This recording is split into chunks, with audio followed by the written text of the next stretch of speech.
Selamat sore pemirsa, bersama saya Amda Soraya. Saat ini Anda tengah menyaksikan Jateng hari ini.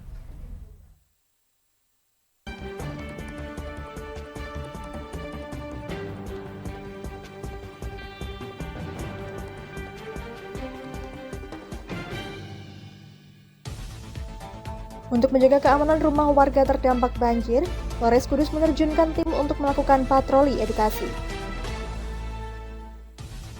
Kebakaran terjadi di dua perusahaan di Kota Semarang dalam hitungan jam, beruntung keduanya dapat segera dipadamkan. Usai kedua belah pihak dari Keraton Solo berdamai, kini Museum Keraton Kasunanan Solo kembali dibuka.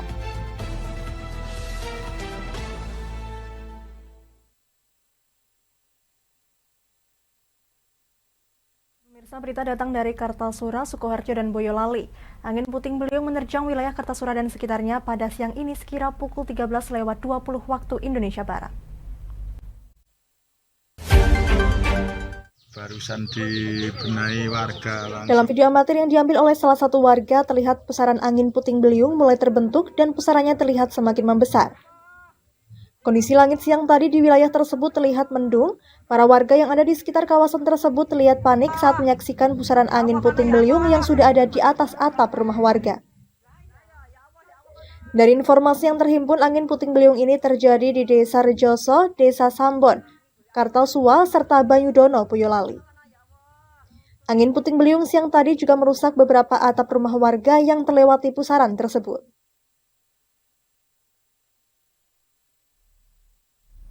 Dalam kurun hitungan jam, 2 kebakaran terjadi di Semarang. Pada Selasa dini hari, PT Reska di samping stasiun Tawang Semarang terbakar. Tak berselang lama, salah satu pabrik kayu di kawasan industri Ngalian Semarang juga terbakar. Keduanya kini sudah dapat dipadamkan oleh Dinas Kebakaran Kota Semarang.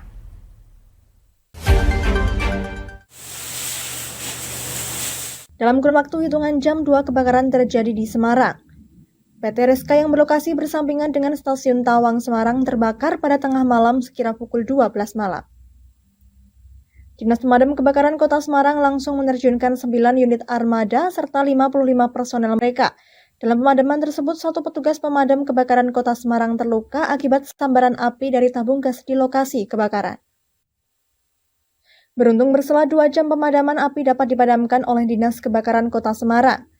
Dalam kebakaran yang terjadi pada PT Reska tersebut, diduga disebabkan karena korsleting listrik dan kerugian ditaksir mencapai 500 juta rupiah.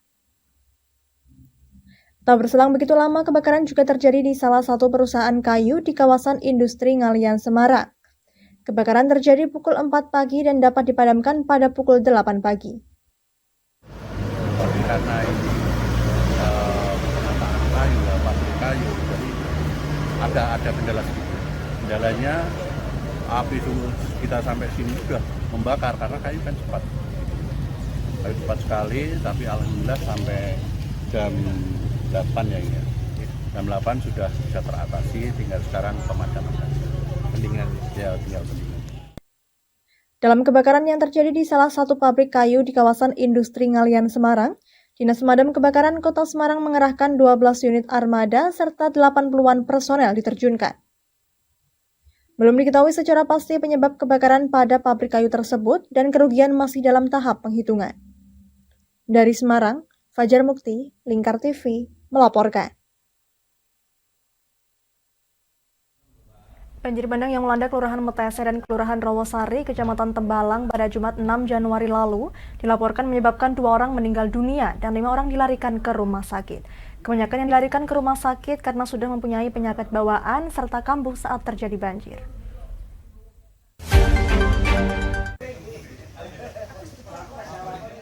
Banjir bandang yang melanda Kelurahan Metese serta Kelurahan Rawasari, Kecamatan Tembalang, Kota Semarang pada Jumat 6 Januari lalu, kini dilaporkan telah memakan 2 korban jiwa setelah 5 orang dilarikan ke rumah sakit.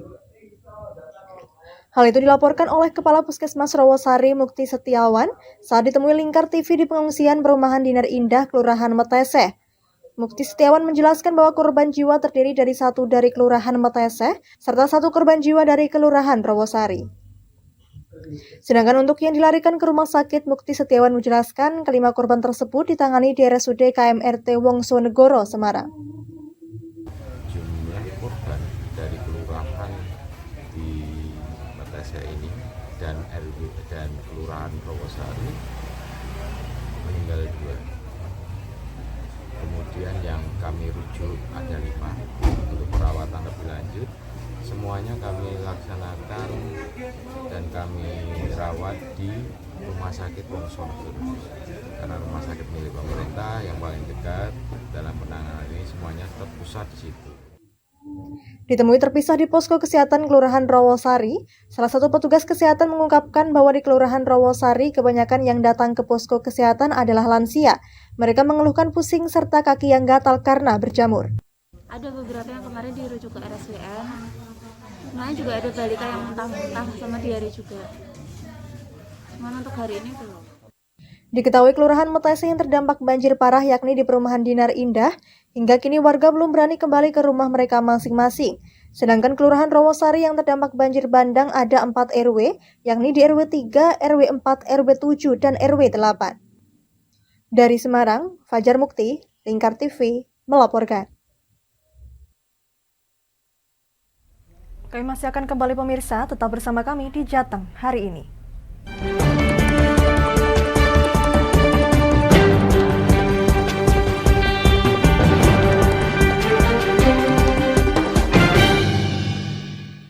Berpuluh-puluh tahun kita bangsa Indonesia telah berjuang untuk kemerdekaan tanah air kita. Mengupas sejarah Indonesia yang penuh makna. Merdeka atau mati. Berbagai informasi sejarah yang ada di Indonesia, sejarah tradisional warisan bangsa.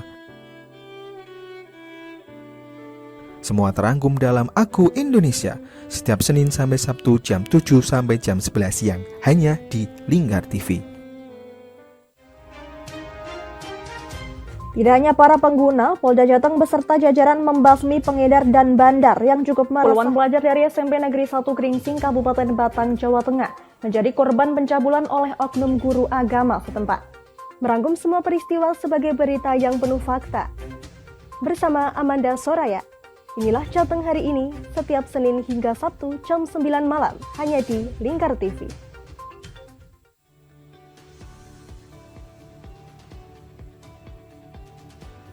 Selamat siang pemirsa, bersama saya Galus Karkinanti. Inilah Jateng terakhirnya tertabrak truk dan terseret hingga belasan meter. Informasi-informasi terkini akan kami sajikan untuk Anda dalam Jateng terkini, setiap jam 12 malam hanya di Lingkar TV. Oke, kembali lagi di Ngobrol Inspirasi.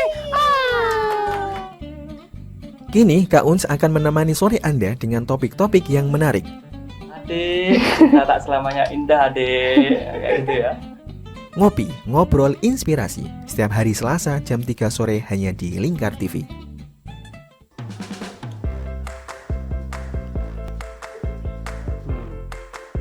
Petualangan yang menarik sang pencinta kuliner. Mantul tetap, mantap rasanya pemirsa. Menikmati setiap makanan yang lezat dan mantap saat dihidangkan. Semua hadir di Wayai Kulineran setiap hari Minggu jam 11 siang hanya di Lingkar TV.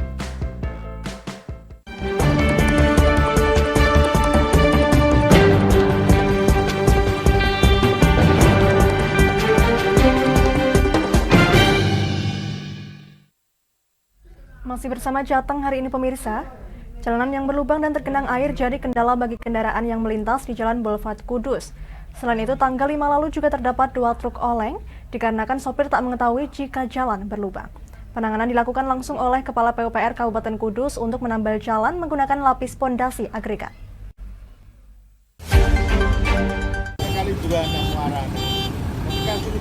Penambalan jalan berlubang di Jalan Boulevard bertujuan untuk mengurangi resiko kecelakaan pengguna jalan. Selain itu, jalan ini merupakan jalur alternatif Jalan Pantura untuk mengurai kemacetan di sekitar area Terminal Jati. Penanganan ini sebagai alternatif sementara guna mengangkat bahu jalan supaya tidak lagi tergenang akibat luapan dari sawah yang ada di kanan dan kiri. Kepala Dinas PUPR Kabupaten Kudus Arif Budi Siswanto mengungkapkan, ketinggian jalan menjadi 25 cm dengan lebar 7 meter. Pihaknya juga menekankan bahwa akan ada pengerasan bahan, sehingga tidak akan terlalu tebal dan aman bagi pengguna jalan. untuk sementara sini dulu. Adapun untuk penanganan jalan yang berlubang kabupaten sudah kami lakukan di seputaran kota Sudirman, Ayani sampai Jember, dan juga ini sudah mulai merambah ke area Mejobo. Pihaknya berharap supaya tidak ada lagi laka lantas akibat jalan berlubang, serta para pengguna jalan diharapkan tetap berhati-hati jika melintasi genangan air dan jalan yang masih berlubang. Dari Kudus, Mutia Parasti, Lingkar TV, melaporkan. Jaga keamanan rumah serta harta benda warga, Polres Kudus agendakan patroli edukasi rutin. Hal ini berkaitan dengan meluapnya sungai Serang-Walahan yang lumayan cepat, sehingga warga diminta siaga untuk mengantisipasi adanya limpasan spillway bangunan pelimpah Sungai Bulan. Untuk antisipasi kerawanan yang terjadi, Agendakan patroli edukasi warga Setro Kalangan AKP Ngatmin selaku Kasab Samapta Polres Kudus bersama polisi serta relawan susur satu persatu rumah warga. Mulanya warga banyak yang mengungsi, namun dikarenakan sempat surut satu hari, akhirnya mereka kembali ke rumah masing-masing. Hal ini memantik AKP Ngatmin untuk mengajak para warga mengungsi, dikarenakan ketinggian air mencapai 1 hingga 2 meter. Selain itu, banyak warga yang masih bertahan di rumah dan beberapa mulai menuju Masjid Falah Kedung Dowo. Alasan warga masih bertahan dikarenakan kondisi rumah yang lumayan tinggi, namun warga diminta tetap waspada jika sewaktu-waktu air bertambah naik. 2 perahu juga disiagakan di lokasi untuk mengevakuasi warga. hari ini kita dari Polres maupun Polsek ya bergabung untuk patroli edukasi di daerah pengungsian dan juga daerah yang kena banjir. Kita harapkan untuk masyarakat pada malam hari ini karena ada informasi air tambah, kita edukasi yang belum mengungsi agar persiapan sewaktu-waktu air bertambah dan mereka mengungsi sehingga kita siapkan untuk bisa menghubungi posko. Kemudian yang kedua, kita titip pada warga-warga yang memang rumahnya aman ya dan sekitarnya terdampak banjir dan mengungsi agar bisa menjaga keamanan rumah di sekitarnya sehingga mengantisipasi hal yang tidak diinginkan, perbuatan orang yang tidak bertanggung jawab, sehingga tidak terjadi hal yang tidak diinginkan dan merugikan warga yang sedang mengungsi. Harapannya seperti itu. Pihaknya juga berharap tidak ada oknum yang memanfaatkan situasi kebencanaan ini. Warga diminta mengamankan barang berharga dan patroli akan dilakukan secara rutin supaya keamanan dan ketertiban tetap terjaga. Dari Kudus, Mutia Parasti, Lingkar TV, melaporkan. Ya pemirsa, untuk mengetahui situasi warga terdampak banjir di Kudus, kami telah terhubung dengan rekan Mutia Parasti langsung dari Kabupaten Kudus. Ya Mutia, bisa Anda gambarkan bagaimana kondisi warga terdampak sekarang dan apakah kebutuhan sehari-hari juga sudah terpenuhi dengan baik? Ya baik, Amanda dan pemirsa di studio dapat kami kabarkan bahwasanya saya sedang berada di posko bencana, tepatnya di Aula DPRD Kabupaten Kudus. Di sini saya dapat mengabarkan bahwasanya untuk kebutuhan logistik, kemudian kesehatan, kemudian kita pribadi berupa alat kebersihan sebelumnya sudah tercukupi. Kemudian di sini terdapat 247 orang dengan rincian 120 kakak. Kemudian kebanyakan warga yang mengungsi di aula DPRD di sini kebanyakan mengeluhkan sakit gatal-gatal atau kutu air. Ada beberapa warga juga yang mengeluhkan yang tensinya naik dikarenakan mungkin beban pikiran, dikarenakan kondisi air yang tak kunjung surut dan belum bisa kembali ke rumah. Kemudian untuk di kesehatan sendiri dan untuk sore hari ini terdapat dari Puskesmas Rejosari, tadi juga ada disiagakan dari Puskesmas Bae, Puskesmas Dekulo, dan Rejosari. Amanda. Ya baik, untuk warga yang kembali ke rumah saat mengetahui air masih tinggi, apakah kembali mengungsi atau masih bertahan di rumah, Mutia? Ya baik Amanda, untuk masyarakat yang mengetahui bahwa kondisi air mulai naik lagi, ada beberapa yang kembali ke pengungsian, kemudian juga ada beberapa yang tetap memilih tinggal di rumah masing-masing dikarenakan rumah mereka yang mungkin cukup tinggi dibanding dengan rumah warga yang lain. Namun masyarakat dan para relawan dan juga polisi yang bersiaga untuk patroli tetap menghimbau kepada masyarakat jika air mulai masuk ke rumah masyarakat diharapkan untuk segera menuju posko pengungsian, dan dari relawan maupun polisi juga bersiap siaga membantu untuk mengevakuasi warga. Amanda. Ya baik, kita mengetahui adanya imbauan dari petugas yang meminta warga untuk kembali mengungsi. Hal ini apakah diikuti oleh warga atau seperti apa, Mutia? Ya, untuk imbauan dari pihak-pihak terkait juga ada beberapa yang menghiraukan, namun juga ada yang tidak, Amanda. Mengingat mereka memperhatikan situasi dan kondisi rumah masing-masing. Jika rumah mereka masih berkemungkinan untuk bisa ditempati secara layak, walaupun hanya untuk tidur saja, mereka masih memilih untuk tinggal di rumah masing-masing. Namun dari masyarakat ada juga yang memilih untuk tetap mengungsi. Kami juga telah mewawancarai dari warga yang ada di pengungsian di aula DPRD yang mengeluhkan ingin kembali ke rumah karena sudah bosan dan merasa terbebani ketika terlalu lama di pengungsian karena rumahnya tergenang air yang tak kunjung surut. Berikut liputannya untuk Anda.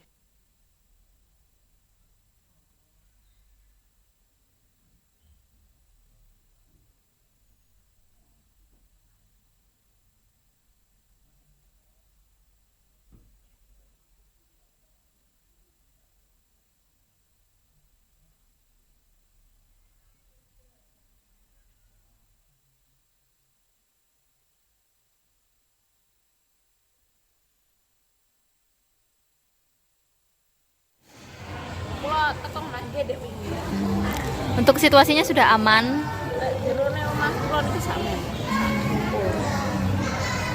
Jalan sing latar ngoten. Kok niki kok suwet kok iki panas kok. Terus di sini harapannya ke pemerintah apa, Bu, supaya segera menangani dalam artian membenahi biar gak banjir lagi? Ya itu membenahi bendungan air dan orang banjir. Kok tahun baru kok malah tahun.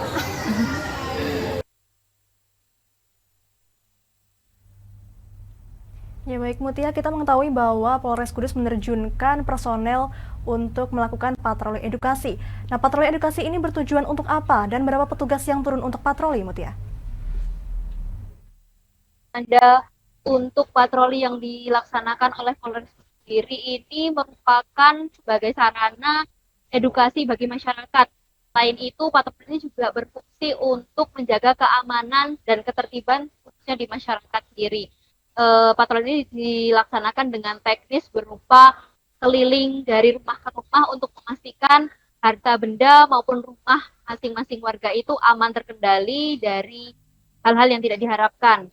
Kemudian juga ketika rumah itu ada masyarakatnya, ada yang meninggali, Polres Bapak Ngadmin selaku yang bertugas beserta relawan dan polisi kurang lebih berjumlah 20 orang yang diterjunkan untuk patroli, mengajak para masyarakat yang masih tinggal di rumah ketika air mulai naik supaya segera pergi ke posko pengungsian terdekat.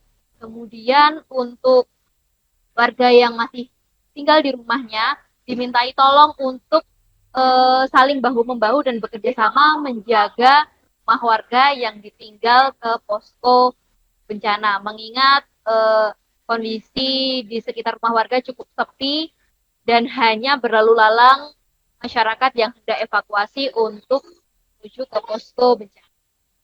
Amanda. Ya baik, terima kasih rekan Mutia Parasti melaporkan langsung dari Kabupaten Kudus dan selamat kembali bertugas. Ya pemirsa, jangan kemana-mana, kami akan kembali usai jeda pariwara. Tetap bersama kami.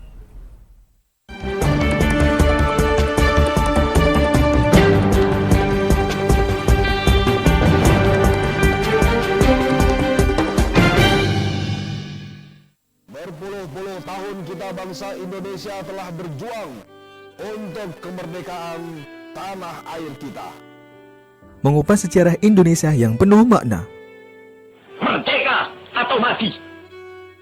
berbagai informasi sejarah yang ada di Indonesia, sejarah tradisional warisan bangsa. Semua terangkum dalam Aku Indonesia, setiap Senin sampai Sabtu jam 7 sampai jam 11 siang, hanya di Lingkar TV. Tidak hanya para pengguna, Polda Jateng beserta jajaran membasmi pengedar dan bandar yang cukup meresahkan. Puluhan pelajar dari SMP Negeri 1 Gringsing, Kabupaten Batang, Jawa Tengah, menjadi korban pencabulan oleh oknum guru agama setempat. Merangkum semua peristiwa sebagai berita yang penuh fakta. Bersama Amanda Soraya, inilah Jateng hari ini, setiap Senin hingga Sabtu jam 9 malam, hanya di Lingkar TV.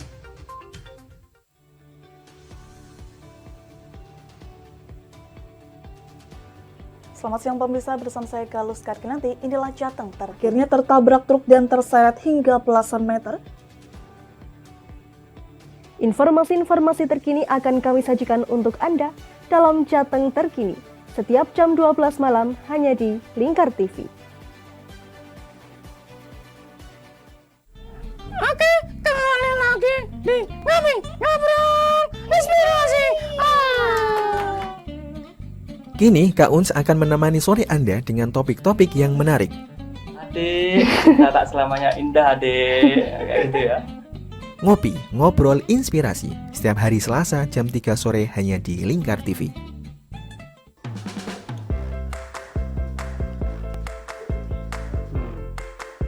Petualangan yang menarik sang pencinta kuliner.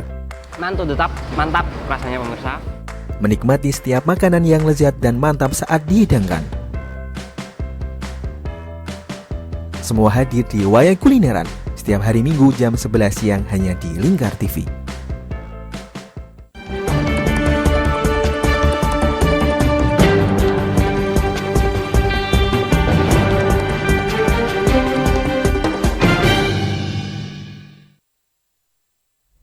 Anda masih menyaksikan Jateng hari ini pemirsa. Usai kedua belah pihak dari Keraton Solo berdamai, kini Museum Keraton Kasunanan Solo kembali dibuka.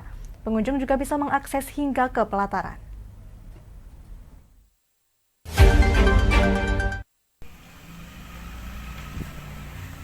Wisata Museum Keraton Solo telah dibuka kembali setelah dua pihak yang terlibat konflik internal akhirnya berdamai.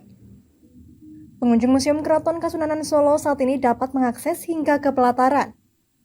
Sebelumnya pengunjung hanya dapat menikmati kawasan Museum Keraton tanpa bisa mengakses kawasan lainnya. Sementara itu, Putri Pakubuwono 13 Grey Devi Leliana Dewi mengungkapkan, sejak Sabtu lalu kawasan Museum Keraton Solo sudah dibuka untuk wisatawan. Pihaknya juga melibatkan relawan yang ingin turut terlibat dalam pelestarian budaya Keraton Solo. Dan setelah sekian lama saya akhirnya bisa pegang lagi museum, pastinya kedepannya akan ada lebih banyak lagi yang diperbaiki, ada lebih banyak lagi yang direvitalisasi gitu. Yang pastinya mungkin nanti regenerasi untuk pengurus-pengurusnya, kemudian dengan new management gitu. Jadi lebih masuk ke era, karena sekarang sudah era digital dan milenial. Harapannya sih semoga nanti kita punya sesuatu yang kira-kira lebih gampang diakses sama pengunjung, atau mungkin nanti ada tempat di mana ruangan yang bisa mengakses digital informasinya, itu sudah dalam program kami, insya Allah. Grey Devi Leliana Dewi juga menambahkan bahwa antusias warga yang datang sangat luar biasa. Pasalnya jumlah pengunjung mencapai 500-an orang saat memasuki akhir pekan lalu. Ia menjelaskan bahwa yang membedakan adalah pengunjung dapat mengakses hingga ke pelataran. Dirinya berharap dengan dibukanya kembali Museum Keraton Solo yang sempat ditutup tersebut, mampu memberikan edukasi terhadap masyarakat tentang sejarah Keraton Solo. Pasalnya keraton menjadi pusat budaya Jawa, sehingga sebagai masyarakat Jawa juga harus tahu tentang budayanya. Dari Solo, Raditya Hirmansyah, Lingkar TV, melaporkan.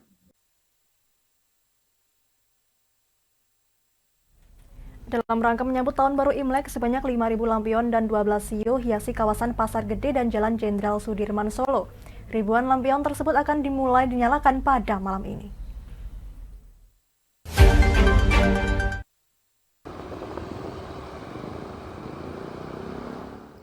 Perayaan Tahun Baru Imlek 2023 dimeriahkan dengan pemasangan hiasan sekitar 5.000 lampion di kawasan Pasar Gede dan Jalan Jenderal Sudirman. Perayaan Imlek di Solo tahun ini diperkirakan akan lebih meriah dibanding tahun sebelumnya, di mana saat itu masih pandemi COVID-19. Ketua Panitia Imlek 2023 Sumartono Hadinoto mengatakan bahwa pada perayaan Tahun Baru Imlek 2022 dirayakan secara sederhana karena masih pandemi dengan memasang 1.000 lampion. Namun untuk tahun ini jumlah lampion lebih banyak, yakni 5.000 lampion yang terpasang di pusat kota Solo. Dan beberapa lampion yang kami sebutkan tadi kami kerjasama dengan ditambah elektronik dan mekanik agar tampil beda, dewa uangnya juga.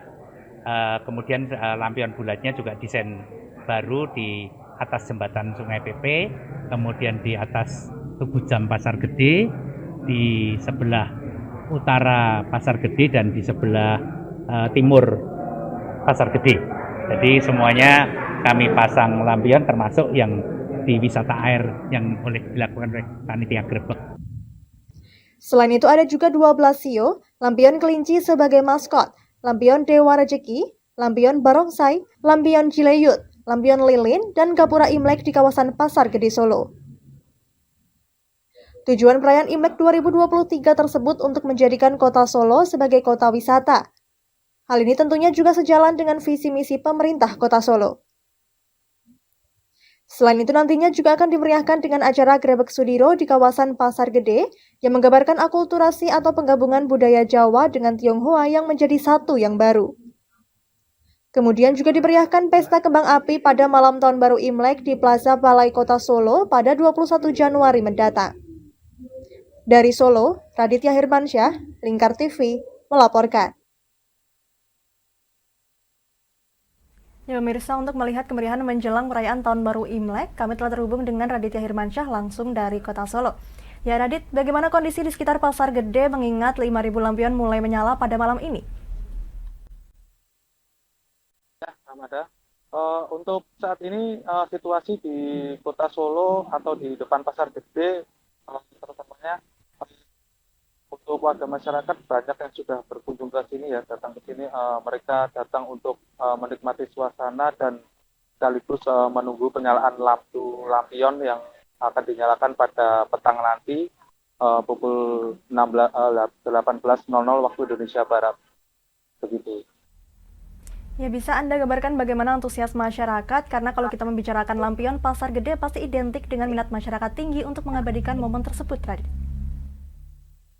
Ya, untuk antusias masyarakat terlihat ya pada sore hari ini banyak warga yang berdatangan, mereka untuk menikmati suasana dan juga berfoto-foto di bawah lampion dan juga 12 sio yang sudah terpasang di sepanjang Jalan Jenderal Sudirman.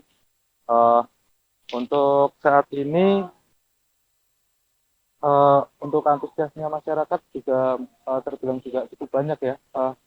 Mereka banyak yang berdatangan untuk bermain dan juga berfoto-foto begitu. Ya baik, selain lampion, pernak-pernik apa saja yang terpasang pada tahun ini?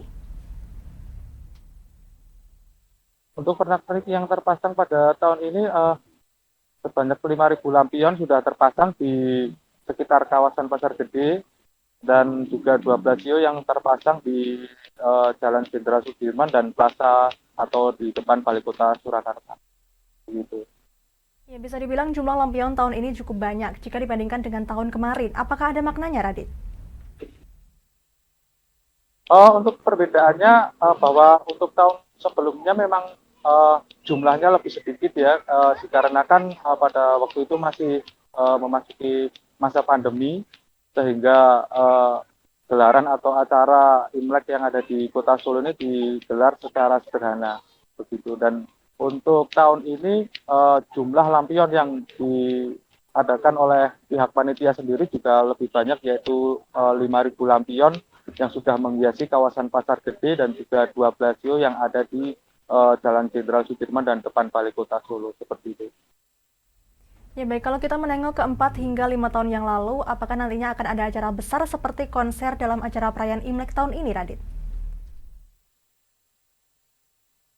Untuk acara besarnya nanti dipusatkan di balai kota ya, seperti panggung hiburan yang nantinya akan mempertontonkan aksi atau tarian dari barongsai pada malam Tahun Baru Imlek, dan juga ditutup dengan pesta kembang api yang akan berlangsung selama 25 sampai 30 menit yang dipusatkan di Balai Kota Solo. Ya, baik, tentunya kita akan menanti kemeriahan perayaan Tahun Baru Imlek tentunya di Kota Solo. Terima kasih Raditya Irmansyah melaporkan langsung dari Kota Solo, dan selamat kembali bertugas. Ya, pemirsa, demikian Jateng hari ini. Saya Mede Soraya dan seluruh kru yang bertugas pamit dari hadapan Anda. Terima kasih dan sampai jumpa.